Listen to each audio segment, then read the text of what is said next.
लोकसभा चुनाव के लिए विपक्षी गठबंधन इंडिया अलायंस में सीट बंटवारे का फॉर्मूला कैसा रहेगा, इसे लेकर राजनीतिक गलियारों में तो चर्चाएं चल ही रही हैं, लेकिन गठबंधन के सहयोगी दलों में भी अभी से टकराव और विवाद की खबरें आने लगी हैं।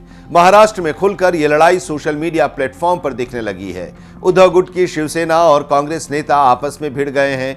पश्चिम बंगाल में मुख्यमंत्री और टीएमसी नेता ममता बनर्जी ने साफ कर दिया है कि वो अपने राज्य में अकेले लड़ाई लड़ेंगी, यानी कांग्रेस और लेफ्ट को सीट शेयरिंग के लिए तैयार वो नहीं है। इसी तरह समाजवादी पार्टी के अध्यक्ष अखिलेश यादव का यूपी में दबदबा देखने को मिल रहा है। अखिलेश लगातार इसके संकेत भी दे रहे हैं। आपको बता दें कि इंडिया गठबंधन की बैठक में सीटों को लेकर सहमति बनाने के लिए 31 दिसंबर की डेडलाइन तय की गई है, लेकिन यह कैसे होगा, यह स्थिति अभी तक स्पष्ट नहीं हो सकी है। पंजाब और दिल्ली से लेकर महाराष्ट्र, पश्चिम बंगाल और उत्तर प्रदेश तक में सीट शेयरिंग पर पेंच फंसा है और अलायंस में शामिल पार्टियों के स्थानीय नेताओं में टकराव देखने को मिल रहा है। हालांकि दिल्ली की बैठक के बाद कांग्रेस अध्यक्ष मल्लिकार्जुन खड़गे ने कहा था कि पहले राष्ट्रीय स्तर से पहले राज्य स्तर पर सीटों का मसला सुलझाने की कोशिश होगी। वहां अगर बात नहीं बन पाई तब इसे दिल्ली में सुलझाया जाएगा। दिल्ली और पंजाब जैसे राज्यों में जहां दिक्कत है वहां समस्या कैसे सुलझाना है, ये बाद में तय किया जाएगा। अब डेडलाइन में सिर्फ एक दिन ही बाकी है।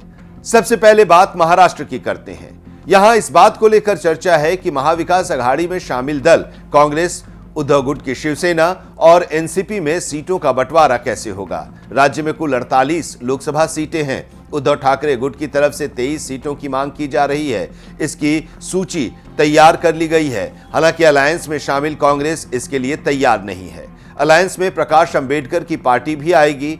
हर कोई अपना हिस्सा चाहता है, कोई भी हिस्सा छोड़ने को तैयार नहीं है। सोशल मीडिया प्लेटफॉर्म एक्स पर सीट शेयरिंग को लेकर उद्धव गुट के राज्यसभा सांसद संजय राउत और कांग्रेस के सांसद मिलिंद देवड़ा के बीच टकराव देखा गया है। शिवसेना उद्धव गुट से राज्यसभा सांसद संजय राउत ने सीधे तौर पर 23 सीटों को लेकर दावा किया और कहा कि पश्चिम मुंबई सीट को लेकर अभी तक शिवसेना और कांग्रेस के बीच चर्चा नहीं हुई है, इसलिए भले ही अभी कुछ लोग इस पर चर्चा कर रहे हैं, हम इस पर वरिष्ठ नेताओं से चर्चा करेंगे और फैसला लेंगे। संजय राउत ने कहा कि ठाकरे की शिवसेना 23 सीटों पर चुनाव लड़ेगी। संजय राउत ने यह भी साफ किया कि जिन सीटों पर शिवसेना ने चुनाव लड़ा है उन पर दावेदारी कायम रहेगी। संजय राउत ने कहा कि कांग्रेस को हमें ये नहीं बताना चाहिए कि शिवसेना अलग हुई है या नहीं। भले ही विधायक और सांसद पार्टी छोड़ रहे हैं, लेकिन जनता ही उन्हें चुनती है। 23 सीटों पर शिवसेना ने स्थायी रूप से चुनाव लड़ने का दावा किया है। 23 सीटों पर शिवसेना ने स्थायी रूप से चुनाव लड़ा है और उनमें से 18 पर शिवसेना के उम्मीदवार हैं। अब भले ही कुछ सांसदों ने शिवसेना छोड़ दी है, लेकिन उन्होंने मजबूती से कहा कि शिवसेना 23 सीटों पर चुनाव लड़ेगी। संजय राउत ने कांग्रेस की आलोचना की और कहा कि आपने कौन सी सीट जीती है। महाराष्ट्र में कांग्रेस 0 से शुरुआत करेगी। वो महाविकास अघाड़ी में हमारे महत्वपूर्ण साथी हैं। हमने वरिष्ठ नेताओं से चर्चा की है। हम दिल्ली में नेताओं से चर्चा के बाद इस बात पर जोर दे रहे हैं कि अभी भी कुछ नेता हमारी आलोचना कर रहे हैं, लेकिन हम उन्हें नजरअंदाज करते हैं। संजय राउत ने संजय निरुपम को सलाह दी कि जब तक कांग्रेस आधिकारिक तौर पर स्थिति स्पष्ट नहीं करती, तब तक इस मामले पर चर्चा करने का कोई मतलब नहीं है। संजय राउत का कहना था कि यह महाराष्ट्र है और शिवसेना यहां की सबसे बड़ी पार्टी है। आज भी महाराष्ट्र में शिवसेना नंबर 1 पार्टी है। लोग शिवसेना और शरद पवार के पूर्ण समर्थन में हैं। एमवीए के बीच सीट बंटवारे के मुद्दे पर कोई टकराव नहीं है। कांग्रेस के पास महाराष्ट्र में एक भी सांसद नहीं है। हमारे पास 18 सांसद थे, लेकिन कुछ चले गए और हमारे पास अभी भी 6 सांसद हैं। हमारा गठबंधन कांग्रेस के साथ है और महाविकास अघाड़ी करीब 40 सीट जीतेगी। बीजेपी को जीतने के लिए ईवीएम की जरूरत है, वे अकेले नहीं जीत सकते। उनका गठबंधन ईवीएम के साथ है। वहीं कांग्रेस के नेता संजय निरुपम ने 23 सीटों पर शिवसेना के दावे पर आपत्ति जताई है। संजय निरुपम ने कहा कि अगर शिवसेना 23 सीटों का दावा करती है तो फिर ये भी बता दे कि हमें कौन सी सीट पर चुनाव लड़ना चाहिए। अगर राज्य में शिवसेना, राष्ट्रवादी कांग्रेस और कांग्रेस और साथ ही वंचित बहुजन अघाड़ी एक साथ आते हैं तो गठबंधन की संभावना है। अगर महाविकास अघाड़ी का कोई घटक दल ज्यादा सीटों पर जोर देगा तो नुकसान की संभावना है। कांग्रेस के नेता संजय निरुपम ने कहा कि उद्धव ठाकरे की शिवसेना अब काफी कमजोर हो गई है, 23 सीटें देने का सवाल ही नहीं उठ रहा है। उन्होंने पूछा कि वो 23 सीटों का क्या करेंगे, उनके सारे नेता चले गए हैं, उनके उम्मीदवार कहां हैं। अब कोई नहीं जानता कि महाराष्ट्र में उद्धव ठाकरे के पास कितने वोटर हैं। कांग्रेस का कहना है कि पूरा देश जानता है कि कांग्रेस के पास कितने वोटर हैं। हमारे पास भी नेता, कार्यकर्ता और वोटर हैं। एक दूसरे की कमियों को पूरा करके और एक दूसरे को साथ लेकर हम मजबूत होकर सामने आएंगे और बीजेपी को रोकेंगे। अगर हमें बीजेपी को रोकना है तो आपस में लड़ने से काम नहीं चलेगा। संजय निरुपम ने सलाह दी, निश्चित रूप से न सिर्फ कांग्रेस बल्कि सभी दलों को समझौता करना होगा। कांग्रेस के नेता संजय निरुपम और मिलिंद देवड़ा का कहना है कि शिवसेना के अधिकांश सांसद अब एकनाथ शिंदे गुट के साथ हैं और कांग्रेस अब महाविकास अघाड़ी गठबंधन में सबसे बड़ी पार्टी बन गई है। कांग्रेस अध्यक्ष नाना पटोले का कहना है कि हम महाराष्ट्र की राजनीतिक स्थिति पर चर्चा करने के लिए मुकुल वासनिक के नेतृत्व में एकत्र हुए हैं। जो चर्चाएं हुई हैं उन पर आलाकमान निर्णय लेगा। हमारा एकमात्र उद्देश्य यह है कि महाराष्ट्र में बीजेपी को सत्ता से बाहर करना है।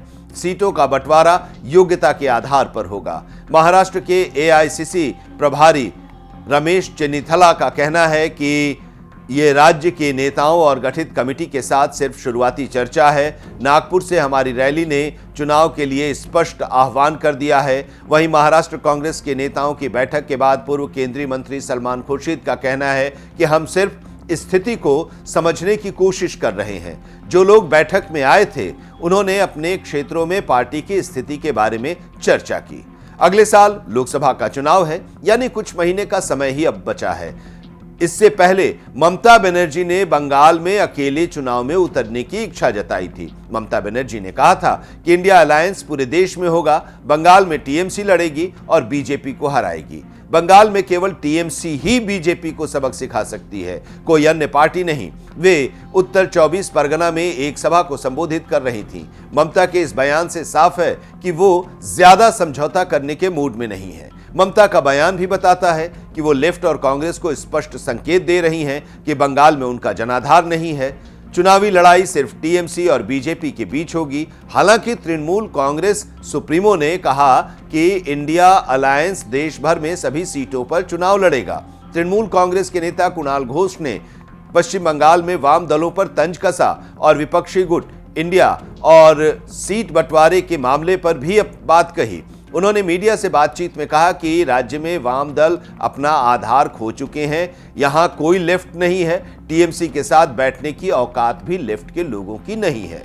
टीएमसी नेता कुणाल घोष ने कहा कि ममता बनर्जी ने स्पष्ट कर दिया है कि इंडिया गठबंधन देश में लड़ेगा और टीएमसी बंगाल में बीजेपी विरोधी लड़ाई के खिलाफ नेतृत्व करेगी। उन्होंने कहा कि हमने 2021 में बीजेपी को हराया, सीपीआई और कांग्रेस को एक साथ 0 मिला और वोट बांटकर बीजेपी को फायदा पहुंचाने की कोशिश की। सीट शेयरिंग पर आखिरी फैसला ममता बनर्जी करेंगी, यहां कोई लेफ्ट नहीं है। मध्य प्रदेश विधानसभा चुनाव में कांग्रेस से गठबंधन न होने पर समाजवादी पार्टी के अध्यक्ष अखिलेश यादव नाराज हैं।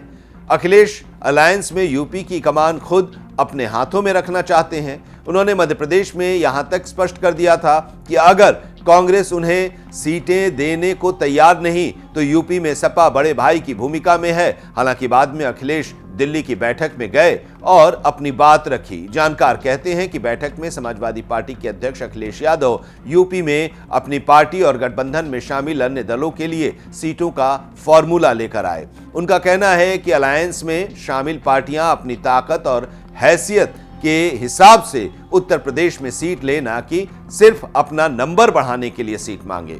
अखिलेश लगातार कह रहे हैं कि सीट बंटवारे का एकमात्र फॉर्मूला जीत की गारंटी होनी चाहिए, यानी जो उम्मीदवार जीतने की ताकत और हैसियत रखता है उसे टिकट मिलना चाहिए, फिर वो चाहे किसी पार्टी का हो। अखिलेश यादव कहते हैं कि उत्तर प्रदेश की सभी 80 सीटों पर बीजेपी को हराने का फॉर्मूला उनका पीडीए तैयार कर रहा है, जो कि इंडिया अलायंस के बैनर तले लड़ा जाएगा। दरअसल अखिलेश यादव पूरे उत्तर प्रदेश में सीट बंटवारे में अपना नेतृत्व चाहते हैं, यानी उनकी अगुवाई में ही घटक दलों के बीच सीट बंटवारे को लेकर सहमति बने। इसी तरह आम आदमी पार्टी भी दिल्ली और पंजाब में अपने हिसाब से सीटों का बंटवारा चाहती है। आम आदमी पार्टी का कहना है कि दिल्ली और पंजाब में आम आदमी पार्टी सबसे बड़ी पार्टी है, इसलिए वो खुद सीटों का फॉर्मूला तय करेगी। दिल्ली के मुख्यमंत्री और आम आदमी पार्टी के संयोजक अरविंद केजरीवाल ने पंजाब की सभी 13 सीटों पर दावेदारी भी ठोक दी है। केजरीवाल का कहना है कि पंजाब में आम आदमी पार्टी की सरकार है, वहीं कांग्रेस नेता अपना हिस्सा मांग रहे हैं। यहां फिलहाल सीट शेयरिंग को लेकर दोनों ही पार्टियों में टकराव तेज होने की संभावना है। इसी तरह दिल्ली में भी सीट शेयरिंग को लेकर पेंच फंस सकता है। दिल्ली में भी आम आदमी पार्टी सत्ता में है। पंजाब कांग्रेस के अध्यक्ष अमरिंदर सिंह राजा वडिंग कहते हैं कि हमें अब तक तो नेतृत्व ने यही कहा है कि सभी सीटों पर चुनाव लड़ना है। ऐसे में पंजाब कांग्रेस हर सीट पर चुनाव लड़ने की तैयारी कर रही है। दोनों दलों के बीच समझौता कैसे होगा, यह स्पष्ट नहीं हो पाया है। आपको बता दें कि दिल्ली और पंजाब में आम आदमी पार्टी ने कांग्रेस से सत्ता छीनी है और सरकार बनाई है। कांग्रेस के स्थानीय नेता आम आदमी पार्टी के साथ आने को तैयार नहीं है। इसी तरह केजरीवाल की पार्टी भी कांग्रेस को सीट देने के मूड में नहीं है।